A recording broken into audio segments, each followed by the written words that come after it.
At 5:57 a.m., my heart was already tired from a lifetime of disappointment. At 6 a.m., my phone vibrated with a message that felt like a warning from the shadows. The words hit me like ice water on a winter morning.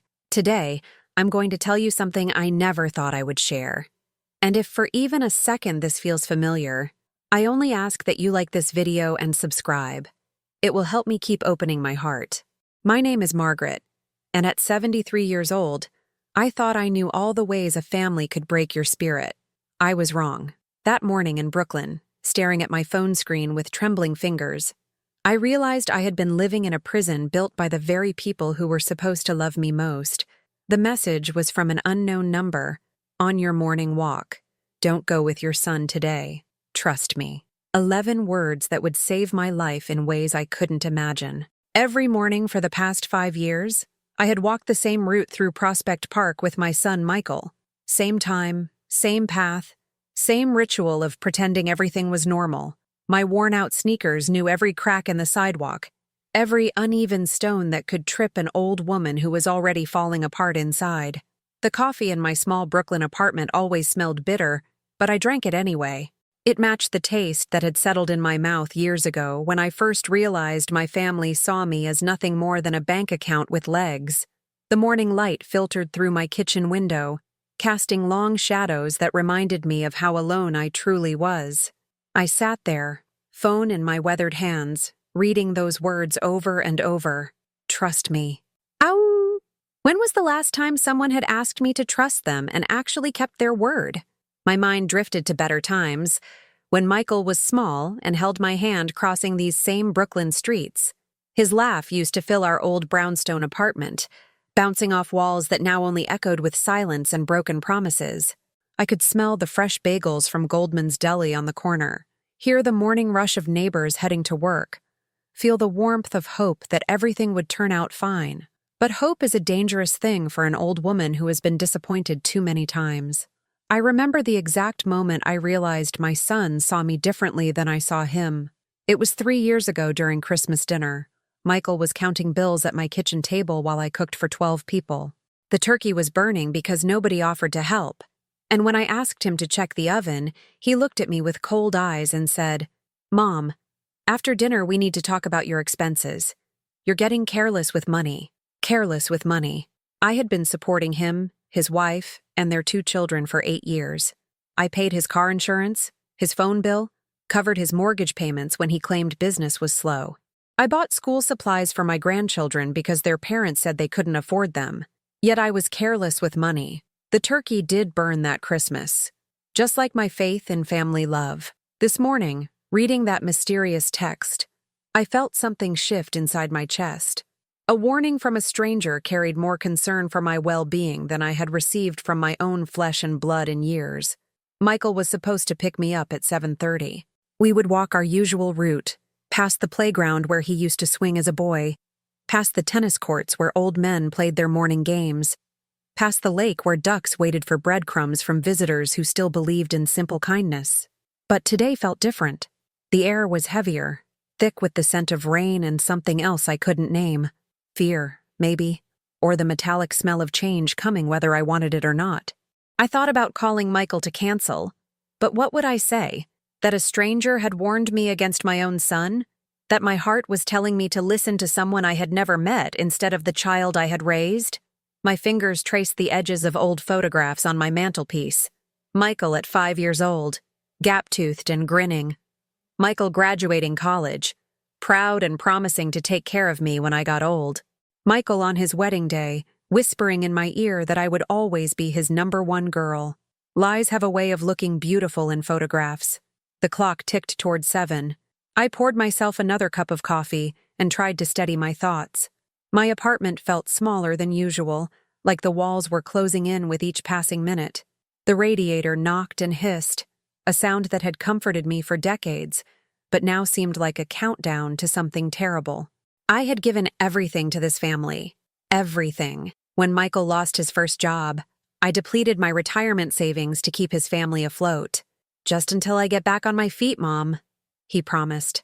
That was 6 years ago. When his wife Jennifer needed surgery, I mortgaged my house to pay medical bills their insurance wouldn't cover. We'll pay you back with interest, they assured me. The interest turned out to be their increasing demands and decreasing gratitude. I worked as a seamstress for 47 years, hunched over sewing machines in garment district factories, my eyes straining under fluorescent lights, my fingers pricked by thousands of needles. Every dollar I earned, I saved. Every sacrifice I made was for the future, for the family I thought would care for me when my hands became too arthritic to thread a needle and my eyes too weak to see fine stitches. Instead, I became their personal ATM, dispensing cash whenever they pushed the right buttons of guilt and manipulation. "Mom, you don't understand how expensive things are now," Michael would say, never once acknowledging that I lived on a fixed income in the most expensive city in America. "Mom, you're being selfish," Jennifer would whisper when I hesitated to write another check. "Mom, what kind of grandmother puts money before her grandchildren's needs?" They would ask when I suggested they budget better or find additional income sources. I started doubting my own perceptions. Maybe I was being selfish. Maybe expecting gratitude was asking too much. Maybe love was supposed to hurt this much. The phone rang at 7:15. Michael's name appeared on the screen, and my heart lurched. "Morning, Mom. Ready for our walk?" His voice sounded normal, cheerful even. The same tone he used when asking for money or explaining why he couldn't visit on my birthday. "Actually, Michael, I'm not feeling well today. Maybe we should skip the walk." The silence stretched too long. When he spoke again, something had changed in his voice. A tightness. An edge. "You're not feeling well? What's wrong?" "Just tired. Old bones, you know." Another pause. "Mom, we need to walk today. I have something important to tell you." The way he said important made my skin crawl. It was the same tone he had used before asking me to co-sign his business loan, before requesting money for the children's private school, before announcing that Jennifer needed a new car and they were counting on my help. "Can't you tell me over the phone?" "No, Mom. Some things need to be said in person. I'll be there in 10 minutes. He hung up before I could protest. I stared at my phone, at that mysterious message still glowing on the screen. "Don't go with your son today. Trust me." Who had sent this? How did they know about my morning walks? How did they know I needed protection from my own child? My hands were shaking as I called Michael back. It went straight to voicemail. The knock on my door came exactly 10 minutes later. 3 sharp raps, impatient and demanding. Through the peephole, I could see Michael checking his watch, tapping his foot. He looked agitated, not like someone excited to share good news with his mother. I opened the door but didn't step aside to let him in. "Ready?" he asked, not meeting my eyes. "I told you I'm not feeling well. Fresh air will do you good. Come on, Mom." He reached for my arm, and I stepped back instinctively. Something in his touch felt wrong. Too firm. Too controlling. "Michael, what's this about?" Finally, he looked at me directly, and what I saw in his eyes made my blood turn cold. This wasn't my little boy who used to climb into my bed during thunderstorms. This wasn't the young man who cried in my arms when his first girlfriend broke his heart. This was a stranger wearing my son's face, and he was angry that his plan wasn't going as expected. "We need to discuss your living situation, Mom. The walk will give us privacy to talk." Living situation. The words hit me like a physical blow. What about my living situation? Jennifer and I have been talking. This apartment is too big for one person, too expensive. You're getting older, and we're worried about you living alone. I had heard this speech before from friends at the senior center. Adult children who suddenly became concerned about their parents' independence right around the time they needed money or wanted to sell the family home. "I'm fine here, Michael." "Are you? When was the last time you had a proper meal? When did you last see a doctor?" "Mom, you're 73 years old. You need help." Help. Code word for control. The kind of help where I sign over my assets and trust you to manage my life? His jaw tightened. "That's not fair." "Isn't it? Michael, in 10 years, have you ever called to check on me without needing something? Have you ever visited just because you missed me? Have you ever offered help without me asking?" The questions hung in the air between us like smoke from a fire neither of us wanted to acknowledge. "We're family, Mom. Family helps each other." "Yes, Michael. Family helps each other.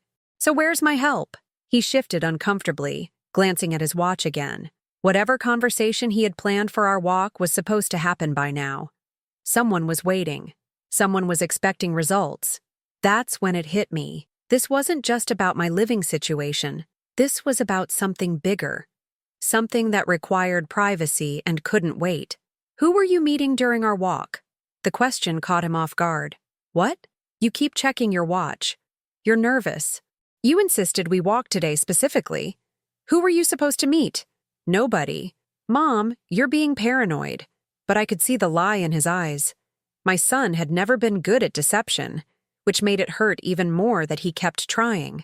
I thought about that text message. Someone knew something was going to happen during our walk. Someone cared enough to warn me. I'm not going, Michael. Yes, you are. The command in his voice was unmistakable. This wasn't a request or a suggestion. This was an order. Excuse me? Mom, get your coat. We're going for that walk right now. I stepped back and started to close the door. He put his foot in the way, preventing me from shutting him out. Move your foot, Michael. Not until you agree to come with me. I said no. And I said yes. Now get your coat or I'll call Jennifer. She's waiting in the car downstairs. Jennifer was here too? They had planned this together? My mind raced through possibilities, none of them good. A power of attorney ambush, nursing home papers, a staged intervention to declare me incompetent, all requiring my signature, my agreement, my cooperation, all requiring isolation from witnesses who might question their motives. What happens during this walk, Michael? We talk. About what exactly? About your future. About what's best for everyone. Everyone except me. I looked at my son, really looked at him, and realized I was seeing him clearly for the first time in years. The boy I had raised was gone, replaced by a man who saw me as an obstacle to overcome rather than a mother to love. Get your foot out of my door. Mom, now. Something in my voice must have surprised him because he actually stepped back. I closed the door and turned all 3 locks. He knocked again, harder this time. Mom, open this door. Go home, Michael. I'm not leaving until we settle this. Then you're going to be standing in that hallway for a very long time. I heard him talking to someone, probably Jennifer on the phone, his voice rising with frustration. Their plan wasn't working. Whatever they had arranged, whoever they had scheduled to meet, it was falling apart because one stubborn old woman refused to cooperate. Good. I went to my kitchen window and looked down at the street. Sure enough, Jennifer sat in their car, engine running, talking animatedly on her phone. She kept looking up at my building, her expression growing more agitated by the minute. They had been so confident I would comply, so certain that I was too weak, too dependent, too desperate for their approval to resist whatever they had planned. They were wrong. The knocking stopped. I heard Michael's footsteps retreating down the hallway, heard the elevator doors open and close. From my window, I watched him get into the car with Jennifer. They argued for several minutes before driving away. I was alone again, but for the first time in years, alone felt like safety instead of abandonment. I made myself tea and sat in my favorite chair, the one that faced the window overlooking Prospect Park. The morning was still young, the park filled with joggers and dog walkers and children on their way to school. Normal people living normal lives, unaware that in a small Brooklyn apartment, a 73-year-old woman had just saved herself from something terrible. That mysterious text message glowed on my phone screen like a guardian angel's whisper. I typed back, "Thank you." I stayed home. The response came immediately. "Smart woman, check the news tonight." Check the news? What did that mean? I spent the day in a strange state of hypervigilance and relief. Relief that I had trusted my instincts. Vigilance because I knew Michael wouldn't give up easily. Whatever they had planned required my cooperation, and they would be back. Around noon, Mrs. Rodriguez from apartment 3B knocked on my door. She was one of the few neighbors I trusted, a retired teacher who still baked cookies for the children in our building and checked on elderly residents during snowstorms. "Margaret, dear, are you all right?" I heard raised voices this morning. I invited her in and found myself telling her everything.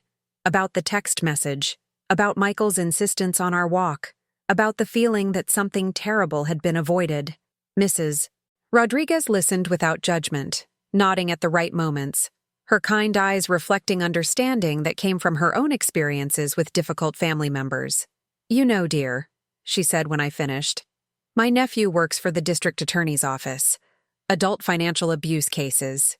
He might be interested in hearing about this." Adult financial abuse. The words gave a name to something I had been feeling but couldn't articulate. I don't want to cause trouble for Michael. Margaret, what if Michael is planning to cause trouble for you? The question hung between us like a bridge I wasn't ready to cross. That evening, I turned on the local news as the mysterious texter had suggested. The lead story made my heart stop. Police arrested 3 individuals today in connection with an elder abuse scheme targeting Brooklyn residents. The suspects allegedly identified elderly victims with assets, gained their trust through family connections, and then isolated them in public spaces where accomplices would approach claiming to be concerned officials. Victims were pressured to sign over power of attorney or provide banking information under the guise of helping with financial management. The reporter continued. The arrests were made possible by an anonymous tip from someone who claimed to have overheard the suspects planning to target a 73-year-old woman during her morning walk in Prospect Park. I sat frozen, staring at the television screen. The suspects' names weren't released yet, but the description fit too perfectly to be coincidental. My phone buzzed. Another message from the unknown number. "Now you understand why you needed to stay home." My fingers trembled as I typed back. "Who are you?" "Someone who overheard your son and daughter-in-law discussing their plan. Someone who couldn't stand by and watch." "How do you know them?" "Jennifer works at my office. She didn't know I was still in the building when she made her phone calls arranging everything." "A coworker. Someone who had heard my daughter-in-law planning my financial destruction and had the courage to warn me." "Thank you," I typed. "You saved my life. You saved yourself. I just gave you the information you needed." That night, I couldn't sleep, not because of fear or anxiety, but because of the magnitude of what had almost happened. My own son had been prepared to betray me in the most fundamental way possible, not just taking my money, but destroying my independence, my dignity, my right to make my own choices. How long had they been planning this? How many conversations had they had about my assets, my weaknesses, my gullibility? How many times had they looked at me and seen dollar signs instead of the woman who had sacrificed everything for their comfort? The next morning brought a knock on my door. This time it wasn't Michael. It was Detective Rodriguez, Mrs. Rodriguez's nephew, badge in hand and questions in his eyes. "Ms. Thompson? I understand you might have information about a financial fraud case we're investigating." I invited him in and told him everything. About the years of financial support, the increasing demands, the subtle threats when I showed reluctance to comply. I showed him bank statements, loan documents, receipts for expenses I had covered for Michael's family. Detective Rodriguez took notes, his expression growing more serious with each detail. "Ms. Thompson, you've been the victim of systematic financial exploitation for years. What happened yesterday was just the culmination of a longer pattern of abuse. Abuse. The word I had been afraid to use. But he's my son. That doesn't give him the right to exploit you. Family relationships don't excuse criminal behavior." Within hours, Michael and Jennifer were arrested. The news spread through our building quickly, neighbors stopping me in the hallway to express shock and sympathy. Some shared their own stories of family members who had crossed similar lines. I wasn't alone in this experience, but that knowledge brought little comfort. Michael called me from jail, his voice a mixture of rage and disbelief. "Mom, you have to drop these charges. We're family." "Yes, Michael, we are family, and family members don't steal from each other. I never stole anything. Everything I asked for was freely given, under false pretenses, under emotional manipulation, under threats of abandonment if I didn't comply. That's not how it happened. That's exactly how it happened, and we both know it." I hung up on my son for the first time in my life. The legal proceedings moved quickly. The evidence was overwhelming, not just against Michael and Jennifer, but against their accomplices who had targeted other elderly victims using similar methods. The scheme had been operating for months, bilking seniors out of hundreds of thousands of dollars. I was lucky. I had been warned. Others hadn't been so fortunate. During the 2 months leading up to their sentencing, I received letters from Michael and Jennifer. Apologies mixed with blame, remorse tainted with resentment.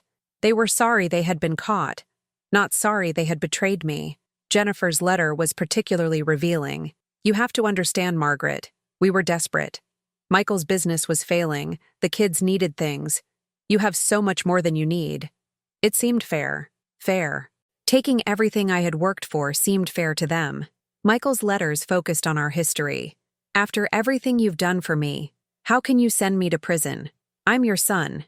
You raised me to take care of family.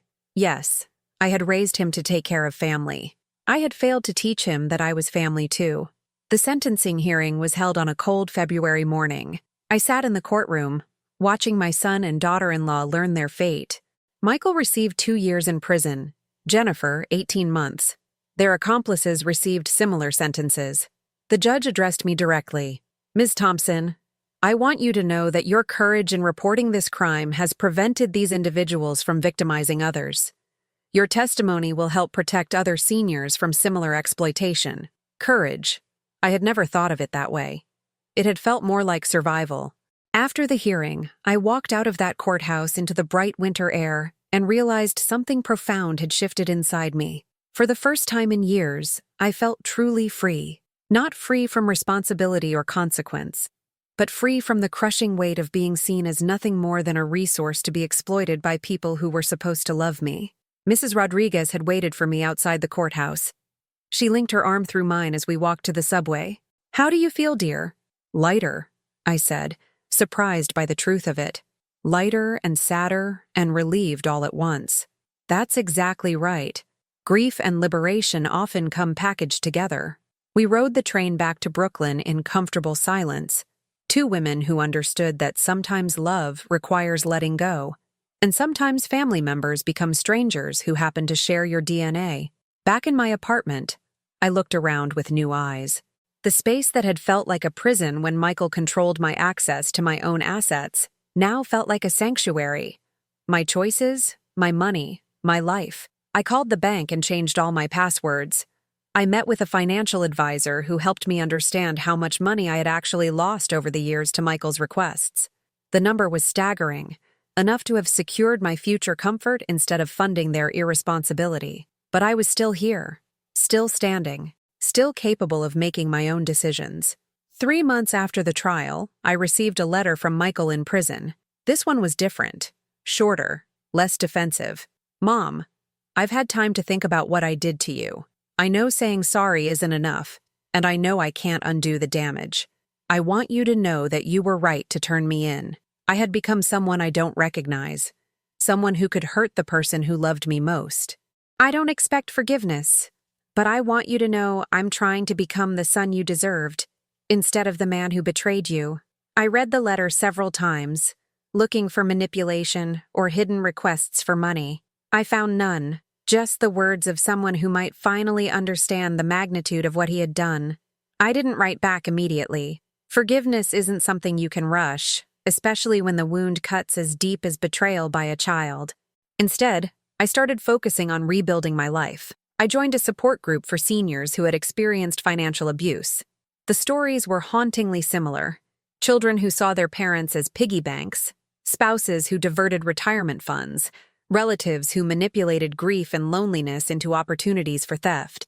But I also heard stories of recovery, of people who had reclaimed their power and dignity after being victimized by those they trusted most. I learned that what happened to me wasn't uncommon. Financial abuse of elderly individuals is one of the fastest-growing crimes in America, and family members are responsible for the majority of cases. I also learned that many victims never report the abuse because they don't want to see their relatives prosecuted, or because they're too ashamed to admit they were taken advantage of by people they loved. I had been lucky in many ways. I had received that warning text. I had trusted my instincts.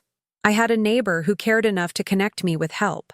Most importantly, I had found the courage to choose my own well-being over my family's comfort. That summer, I did something I hadn't done in decades. I took a vacation, not a family visit or an obligation disguised as leisure, but a real vacation chosen and paid for by me for my own pleasure. I rented a small cabin in the Catskill Mountains, surrounded by pine trees and mountain lakes.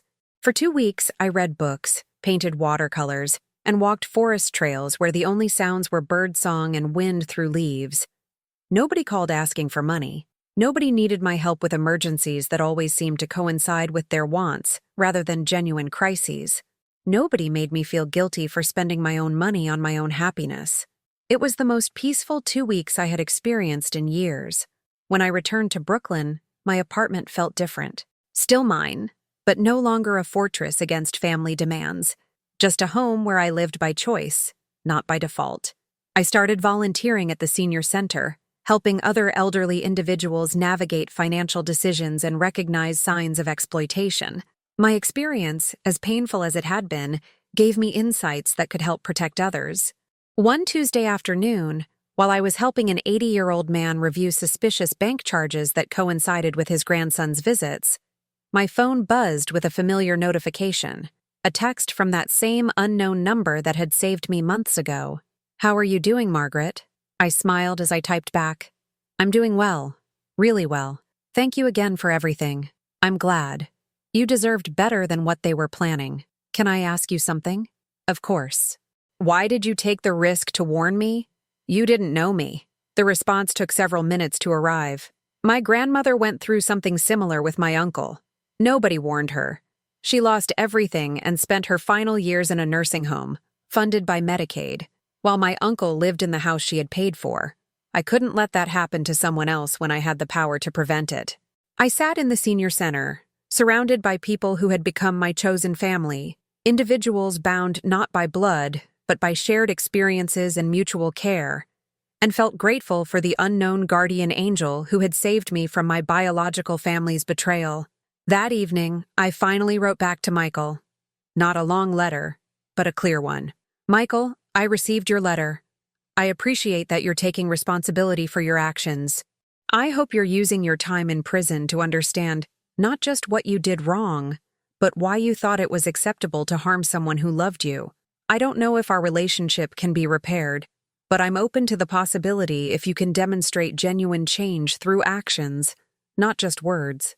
I'm rebuilding my life now, focusing on relationships based on mutual respect rather than exploitation. If you want to be part of that life someday, you'll need to prove you understand what respect looks like."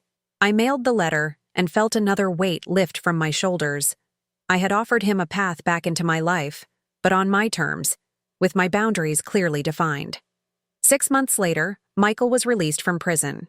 He called me, asking if he could visit. I said yes, but with conditions.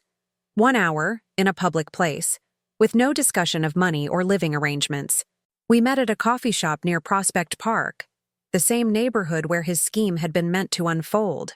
He looked older, thinner, humbled in a way I had never seen before. When he spoke, his voice carried none of the entitlement that had characterized our previous conversations. "Mom, I know I don't deserve your time or consideration. I know what I did was unforgivable." I waited for the but that usually followed such statements. It never came. I spent a lot of time thinking about how I became someone who could plan to steal from his own mother. I think I convinced myself that you owed me something for being your son, that your money was partly mine by right. I was wrong. I turned you into a resource instead of treating you as a person. He paused, stirring his coffee with hands that shook slightly. "I don't expect you to forgive me or trust me, but I want you to know that I understand now what I took from you. Not just money, but your sense of safety with your own family. I'm in therapy, trying to understand how I lost my way so completely." We talked for exactly 1 hour. He didn't ask for anything. He didn't make promises about paying me back or rebuilding our relationship. He simply acknowledged the magnitude of his betrayal and took full responsibility for his choices. When our time was up, I walked home alone, processing the conversation. I felt neither warmth nor anger toward this man who was technically my son, but felt more like a stranger working toward redemption. That was okay. Relationships can't be rebuilt on obligation or guilt. They require genuine change, demonstrated over time, with no guarantees of outcome. Fall arrived in Brooklyn with crisp air and golden leaves in Prospect Park. I still took morning walks, but now I chose my routes and companions freely. Sometimes Mrs. Rodriguez joined me. Sometimes I walked with friends from the senior center. Sometimes I walked alone, enjoying the solitude that no longer felt like loneliness. One morning, I received news that brought the final piece of closure to this chapter of my life. Jennifer had violated her parole and been returned to prison. She had been caught attempting to run a similar scam on her elderly neighbors, unable or unwilling to change her fundamental approach to relationships as transactional opportunities. Some people never learn. Some people can't be saved from themselves. Michael, however, had gotten a job at a warehouse, was paying taxes, living in a halfway house, and attending regular therapy sessions. His letters came weekly now, not asking for anything but sharing his progress and insights from counseling. I didn't know if we would ever have a real relationship again, but I respected his efforts to become someone worthy of a second chance. Winter returned to Brooklyn, and with it came the anniversary of that life-changing text message. I woke early on the morning exactly 1 year later, remembering the fear and uncertainty I had felt when Michael insisted on our walk. Instead of fear, I felt gratitude. Gratitude for the stranger who had cared enough to warn me. Gratitude for neighbors like Mrs. Rodriguez who offered genuine friendship. Gratitude for my own courage in choosing safety over family loyalty. Most importantly, I felt gratitude for discovering that my life had value independent of my usefulness to others. I made coffee and toast, simple pleasures that tasted better when chosen freely rather than hurried through to accommodate someone else's demands. The morning light filled my kitchen with warmth, and I realized I was genuinely happy. Not the desperate happiness that comes from avoiding disaster, but the quiet contentment that comes from living authentically, surrounded by people who see you as a complete person rather than a means to an end. My phone buzzed with a text message. For a split second, I felt the old anxiety, the conditioned response to digital demands on my time and resources. But this message was from Mrs. Rodriguez. "Coffee this afternoon? I'm making empanadas." I smiled and typed back, "Yes. I'll bring dessert." Simple plans made between friends who enjoyed each other's company for no reason other than mutual affection. No hidden agendas, no financial expectations, no emotional manipulation. Just friendship in its purest form. That afternoon, sharing empanadas and stories with Mrs. Rodriguez, I reflected on how completely my life had changed. A year ago, I was trapped in relationships, built on what I could provide rather than who I was. Today, I was surrounded by people who valued my presence, not my presence. I thought about that mysterious guardian angel who had saved me from Michael's scheme. I still didn't know their name, but their act of compassion had given me back my life. Not everyone gets a warning. Not everyone has a neighbor who connects them with help. Not everyone finds the courage to choose themselves over family expectations. But for those who do, recovery is possible. Dignity can be reclaimed. Life can begin again, even at 74 years old. As I walked home that evening, past the park where Michael's plan was supposed to unfold, I felt no anger or regret, just profound appreciation for the journey that had led me from exploitation to independence, from being seen as a resource to being valued as a person. My phone buzzed one more time. Another message from that same unknown number that had changed everything. "Happy anniversary. I hope you're still staying safe and living well." I typed back, "I am. Thank you for giving me my life back." You gave yourself your life back. I just helped you see what was really happening. Can I buy you dinner sometime? I'd like to thank you in person. That's kind, but not necessary. Knowing you're okay is thanks enough. I never did meet my guardian angel in person, but their impact on my life was immeasurable. They proved that sometimes strangers care more about our well-being than the people who claim to love us. More importantly, they showed me that I was worth saving, even when I had stopped believing it myself. Tonight, as I write this story, I want you to know that if any part of it sounds familiar, you're not alone. Financial abuse by family members is more common than we like to admit. The shame keeps us silent. The love keeps us hoping for change that may never come. But you have value beyond what you can provide for others. You deserve relationships based on respect, not exploitation. You have the right to protect yourself, even from people who share your DNA. Trust your instincts. Set boundaries. Ask for help when something feels wrong. There are people who will care about your well-being without wanting anything in return. Most importantly, remember that family isn't defined by blood alone. Sometimes the people who love us most are the ones who choose to be in our lives rather than those who expect to be there by right. Have you ever found yourself supporting family members who never seem to appreciate your sacrifices? Have you felt like a bank account instead of a beloved relative? Tell me your story in the comments below. Share this video if it resonated with you. Subscribe if you want to hear more stories about finding strength in difficult times. Sometimes the most dangerous people are the ones who know exactly how much you love them. And sometimes salvation comes from strangers who care more about our well-being than our family does. Thanks to that mysterious text message at 6 a.m., I was safe. More than safe. I was finally free to live my life on my own terms. And that freedom? It was worth every difficult moment that led me here. But let me tell you about something that happened just last month that made me realize how much stronger I had become and how far I still had to go in understanding the complexities of family, forgiveness, and healing. It was a Tuesday morning in March when I received a call that I never expected.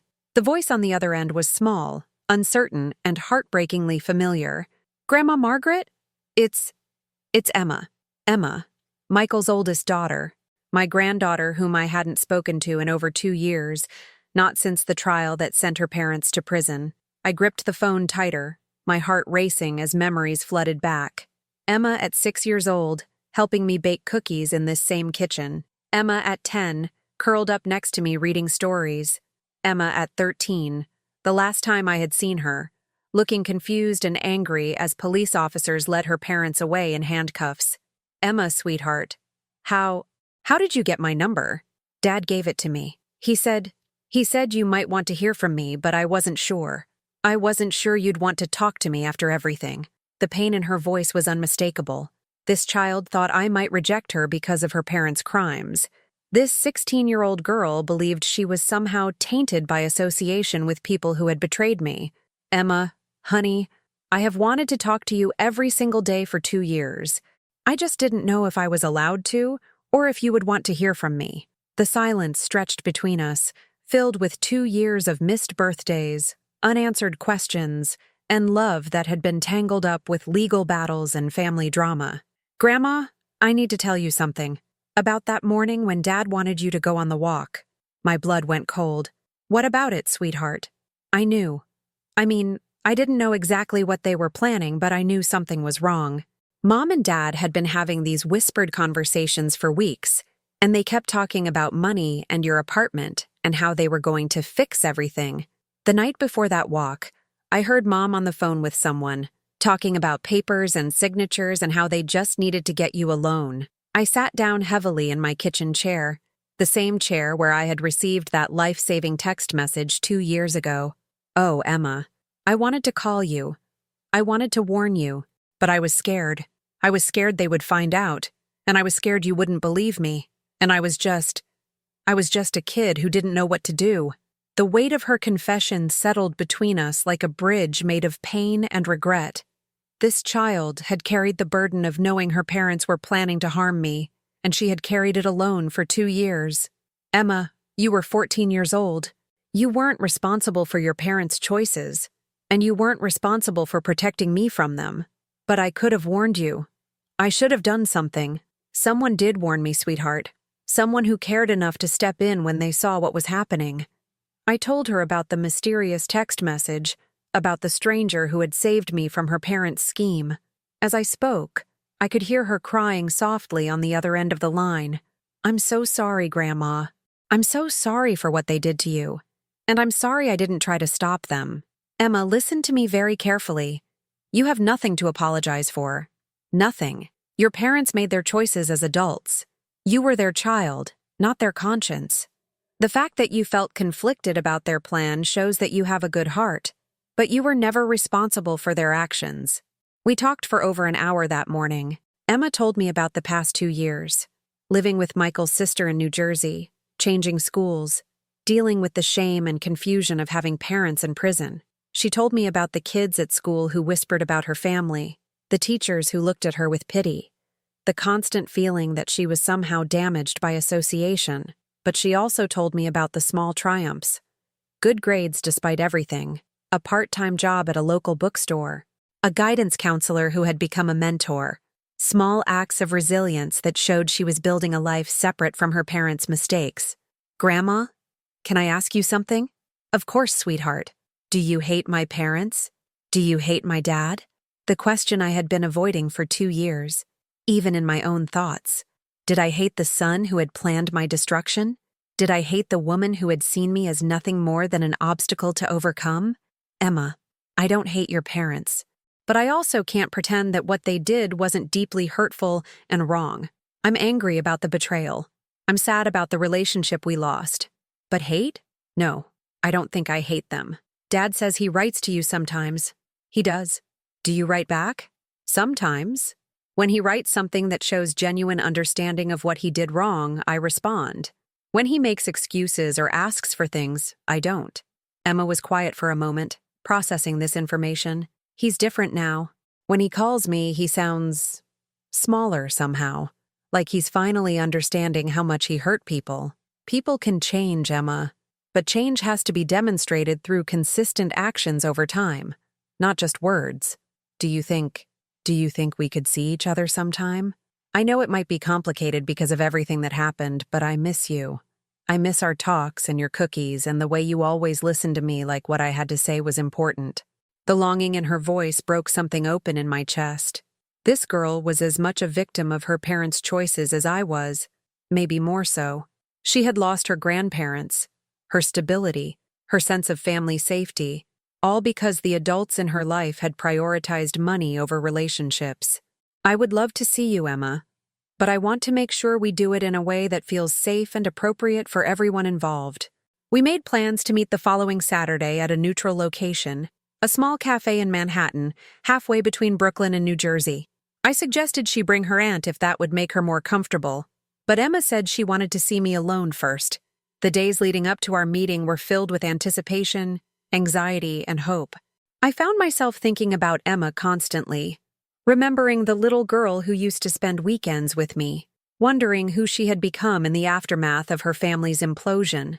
I also found myself thinking about forgiveness in new ways. It was easier to consider forgiving Michael when he was an abstract concept, a person I might encounter occasionally in controlled circumstances. But Emma was asking me to open my heart to the entire family again, to consider rebuilding relationships that had been contaminated by betrayal and criminal behavior. Saturday morning arrived gray and drizzly, typical March weather that seemed to match my emotional state. I dressed carefully, wanting to look like the grandmother Emma remembered, but also like the strong, independent woman I had become. The subway ride to Manhattan gave me time to think about what I wanted to say, what boundaries I needed to maintain, what hopes I dared to nurture. I arrived at the cafe 15 minutes early and chose a table near the window where I could watch for Emma's arrival. Would I recognize her? Would she look like the teenager she was now? Or would I still see traces of the little girl who used to help me make holiday decorations? At exactly 2 o'clock, I saw her walking down the street, and my heart nearly stopped. She looked so much like Michael had at that age, tall for her years with the same dark hair and serious expression, but there was something in her posture, a carefulness that hadn't been there when she was younger. She spotted me through the window and waved tentatively. I waved back, fighting back tears that threatened to overwhelm me. When Emma walked into the cafe, we both froze for a moment. Two people who had loved each other deeply, but hadn't seen each other in 2 years of dramatic change. Then she ran to me and I stood up, and we hugged like people who had been rescued from drowning. Grandma, you look good. You look happy. I am happy, sweetheart. And you've grown so tall. You're beautiful. We ordered coffee and pastries and spent the first half hour catching up on surface things. Her school, her job, my volunteer work, the changes in our respective neighborhoods.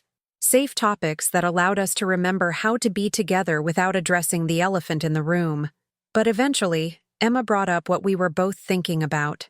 Grandma, I need you to know that I understand what my parents did was wrong. I understand that they hurt you in ways that can't be easily fixed, I'm not asking you to pretend it didn't happen or to forgive them before you're ready. She paused, stirring her coffee with the same nervous gesture her father had always used. But I also need you to know that I love them, even though I'm angry with them. And I love you, even though things are complicated now. I don't know how to navigate loving people who hurt each other. Her honesty was breathtaking.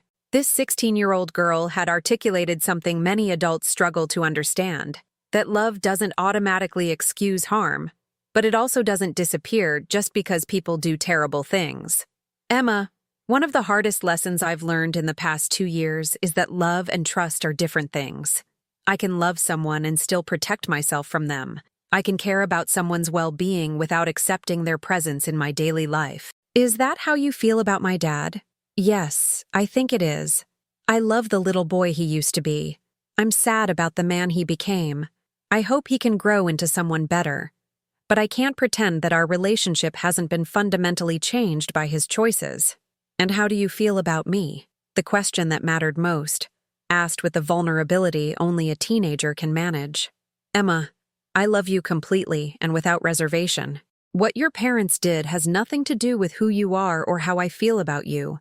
You are not responsible for their mistakes, and you are not diminished by their failures. The relief on her face was immediate and profound. I was so scared you wouldn't want to know me anymore. I was scared you would look at me and only see them. I could never look at you and see anyone but Emma. You are your own person, making your own choices, creating your own life. What I see when I look at you is a strong young woman who has survived something terrible and is building something good anyway. We spent the next 2 hours talking about everything and nothing. Emma told me about her favorite books, her hopes for college, her fears about the future.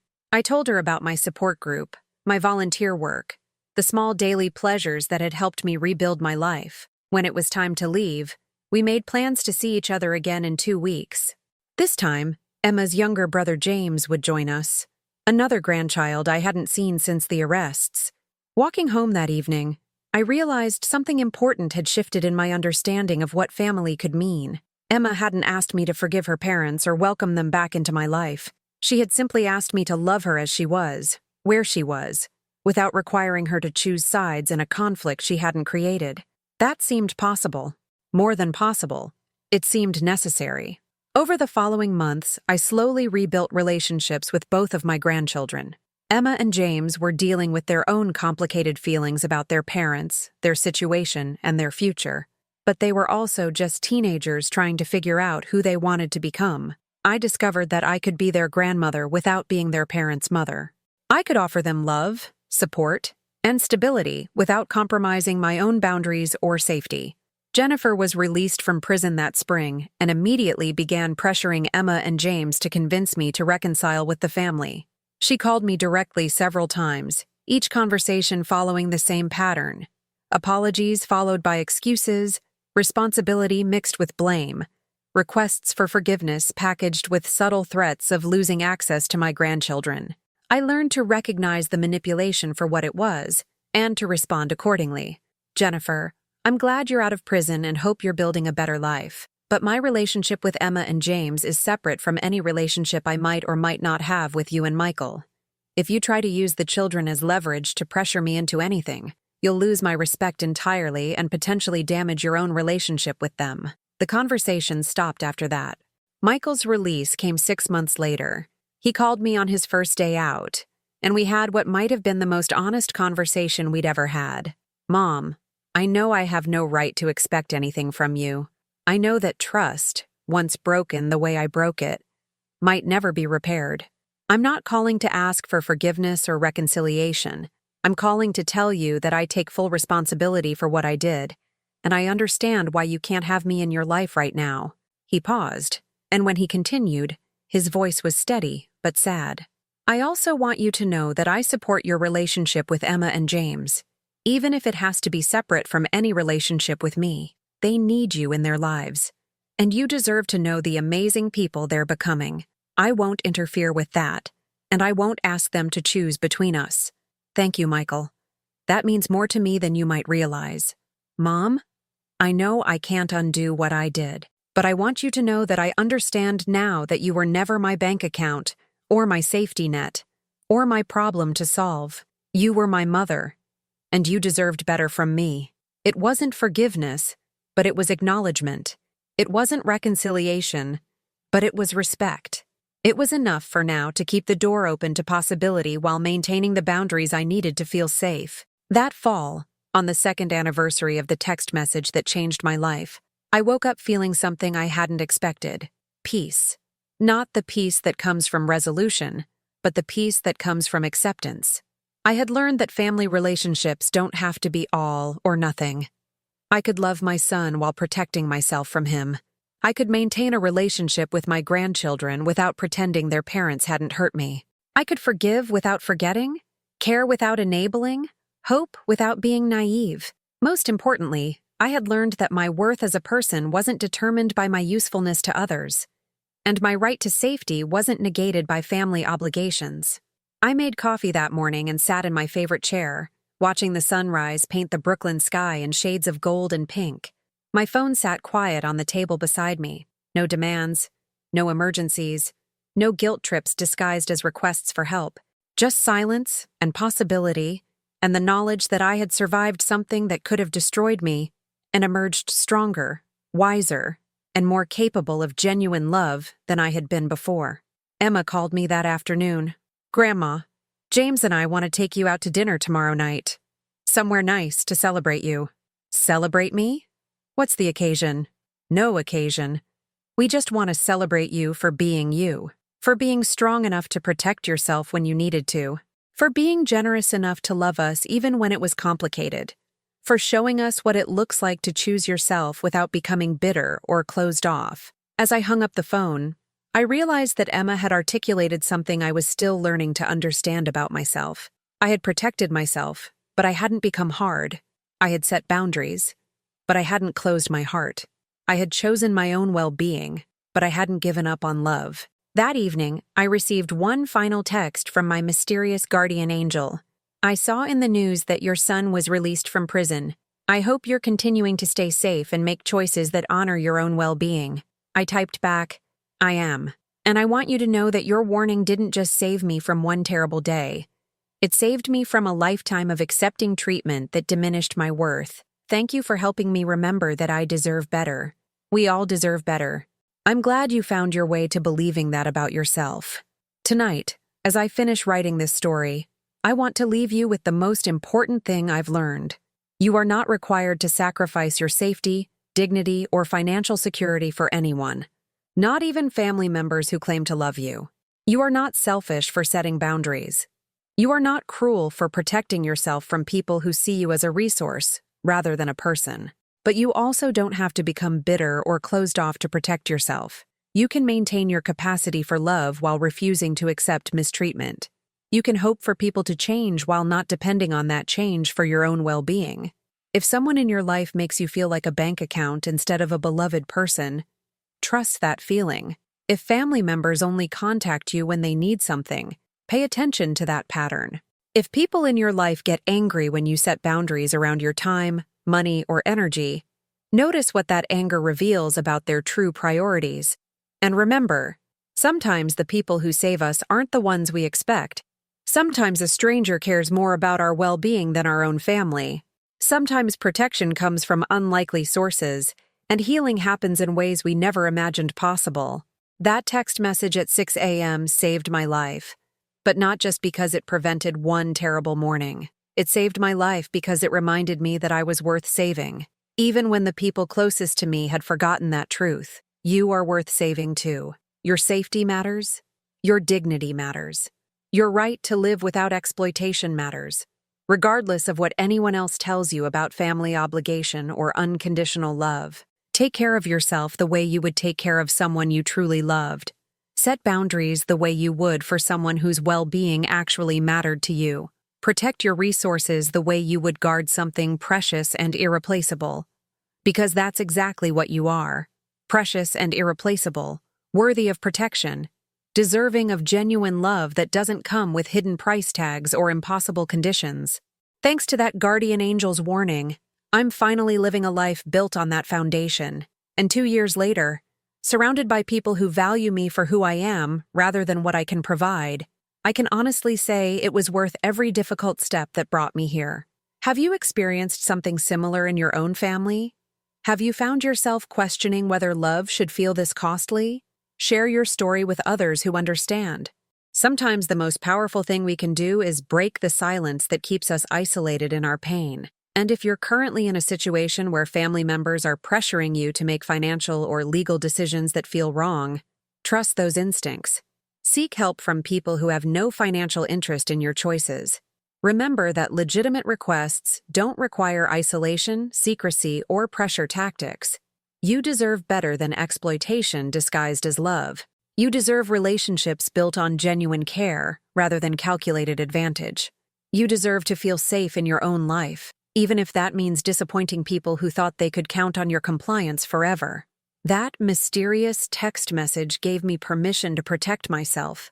I'm giving you that same permission right now. You don't need anyone else's approval to choose your own well-being. You don't need to wait for the perfect moment or the ideal circumstances. You just need to remember that you matter and act from that truth. Everything else will follow.